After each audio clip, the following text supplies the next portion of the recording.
To record the screen on Samsung Galaxy A56 5G, first of all, you will need to swipe your finger from the top right side of your screen.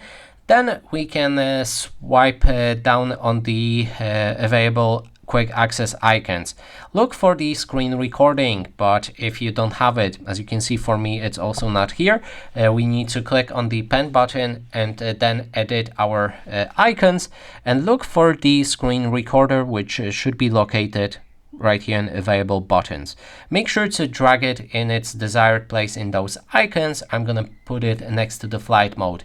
Then we can click on done and done again. Now we'll be able to find our screen recording icon right here. Select it and then adjust the settings to your liking. You can record the sound if you like of your microphone or media on your phone. You can also show taps and touches on the screen. Then finally, when you're ready, click on start recording and you will see a countdown. Now we're recording our screen. You can pause it or stop the entire recording with this button. And that is basically everything.